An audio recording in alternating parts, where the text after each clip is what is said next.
Imagine if the operating system in your pocket, the search engine you trust, and the AI assistant you rely on were all built to serve one single company's interest. For years, this hasn't been a hypothetical, it's been the default state of the digital world. But now, the rules are being rewritten. Digital sovereignty is far more than a technical buzzword. It is the ability of a society to design, operate, and govern its own digital destiny. It represents a fundamental shift from being a passive consumer of foreign-controlled infrastructure to becoming an active architect of one's own technology stack. Think of it like energy independence. Just as a nation secures its power grids to ensure its hospitals and markets don't go dark, a modern economy must secure its digital grid, the clouds, chips, and AI models that underpin public services and financial stability. Take the European Commission's latest actions under the Digital Markets Act. Regulators have issued two binding sets of measures. Google must now enable rival AI assistants to interact deeply with Android devices, allowing users to activate preferred chatbots via voice commands, effectively breaking the exclusive Hey Google lock-in. By January 2027, Google must share anonymized search-related data with competitors, rebalancing the field so smaller search engines can actually compete at scale. While Google warns these measures could introduce risks to device security and privacy, the EU insists that the goal is to prevent gatekeepers from using ecosystem control to cement their dominance.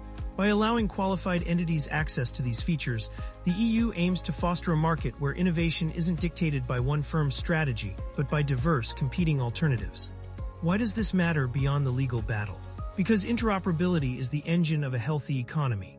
In economics, digital markets often suffer from superlinear returns to scale.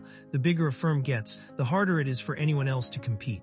When AI models, payment systems, and search engines can communicate without artificial barriers, we reduce redundancy and unlock massive innovation. Without these mandates, markets become siloed, effectively locking users into one provider's ecosystem and stifling the growth of local tech competitors who lack that same data advantage. This is a global front. Developing nations such as Kenya are already proving that digital sovereignty isn't just for the West.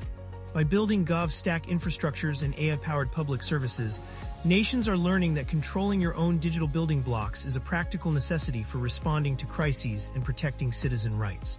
The challenge, however, remains steep. Developing nations often face intense pressure from external forces, lack of domestic infrastructure, and the constant threat of cybercrime. Achieving sovereignty requires a delicate balance, securing data without isolating your economy from the benefits of global digital trade. The landscape of the internet is changing, and the era of the unregulated gatekeeper is being challenged. Whether through aggressive regulation or building local digital building blocks, the goal is the same: ensuring that technology remains a tool for public benefit rather than a locked-in asset for a few giants. To track how these shifts in policy and tech are reshaping the world, visit Paulkizitoblog.com for all your latest global news and articles. Stay informed, stay ahead.